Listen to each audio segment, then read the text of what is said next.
Hi అండి, ఈరోజు జీడిపప్పు చిక్కీ చేసుకుందాం. ముందుగా జీడిపప్పుని ఇట్లా తీసుకొని ప్లేట్లోకి మొత్తం జీడిపప్పులన్నీ కట్ చేసుకొని ఇది కొలుచుకుందాం. ఇది మొత్తంగాను 2 కప్పులు కరెక్ట్గా వచ్చింది. పక్కా కొలతల కోసం అని ఇట్లా తరిగిన తర్వాత కొలుచుకున్నాను. 2 కప్పులు బెల్లాన్ని కూడా తీసుకొని ఇది పక్కన పెట్టుకొని ఇప్పుడు స్టవ్ ఆన్ చేసి కళాయి పెట్టి ఈ కళాయిలో జీడిపప్పుల్ని వేసుకొని రోస్ట్ అవనిద్దాం. ఇట్లా రోస్ట్ అయిపోయిన తర్వాత దీన్ని ఒక ప్లేట్లో తీసుకొని చల్లారబెట్టుకోవాలి. ఇప్పుడు ఈ బెల్లాన్ని ఇందులో కళాయిలో పోసి ఓ 4-5 స్పూన్ల దాకా వాటర్ పోసుకొని పాకం పట్టుకోవాలి. ఇట్లా పాకం మొత్తం కరిగిపోయాక దీని బెల్లంలో నలకలు ఉంటాయండి, ఫిల్టర్ చేసుకోవాలి. ఇది మొత్తం కరిగిపోయిన తర్వాత బెల్లము ఇట్లా ఫిల్టర్ చేసుకున్నాను. ఇప్పుడు ఆ ఫిల్టర్ చేసుకున్న బెల్లం ఉంది కదా, వాటరు ఈ కళాయిలో వేసుకొని పాకం వచ్చేదాకా కలుపుకోవాలి. పాకం రావడానికి చాలా టైం పడుతుందండి.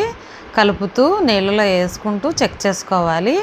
మనం నువ్వుల చిక్కీ చేసుకున్నాం కదా, సేమ్ అదే ప్రాసెస్, సేమ్ అలాగే రావాలి.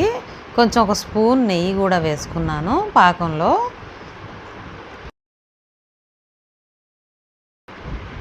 ఇప్పుడు పాకం వచ్చిందో లేదో ఒకసారి మళ్ళీ చెక్ చేసుకుందాం. ఇట్లా చెక్ చేసుకోవాలన్నమాట. ఇట్లా ఇప్పుడు జీడిపప్పు వేసేసుకొని మొత్తం తిప్పాలి. ఈ జీడిపప్పు పాకం దీనికి పట్టేదాకా పాకంలో జీడిపప్పును కొంచెంసేపు ఉడికించుకొని దగ్గర పడేదాకా కలుపుకొని కన్సిస్టెన్సీ సరిపోయింది, బాగా ఉడికిపోయిందండి. ఇంకా తీసేయచ్చు, గట్టి పడిపోయినట్టేను. ప్లేట్కి నెయ్యి అప్లై చేసుకున్నాం కదా, ఆ ప్లేట్లో ఈ మిశ్రమాన్ని మొత్తం వేసేసుకొని ఇప్పుడు కన్నాలు గుర్తుంది కదండి, దానికి నెయ్యి రాసుకొని ఇట్లా ప్రెస్ చేసుకోవాలి.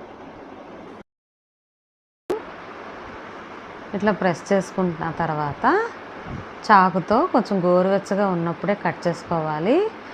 కొంచెం గట్టి పడిపోయిందంటే కట్ చేయడం కష్టం అవుతుందండి. చాకుతో అవ్వక నేను అట్ల పుల్ల తీసుకొని చేశానండి. ఇలా కట్ చేసేసుకున్న తర్వాత మొత్తాన్ని ఇవన్నీ సపరేట్ చేసేసుకొని సపరేట్గా ప్లేట్లోకి తీసుకోవాలి. మా ఛానల్ కానీ ఫస్ట్ టైం చూసినట్టయితే సబ్స్క్రైబ్ చేసుకోండి.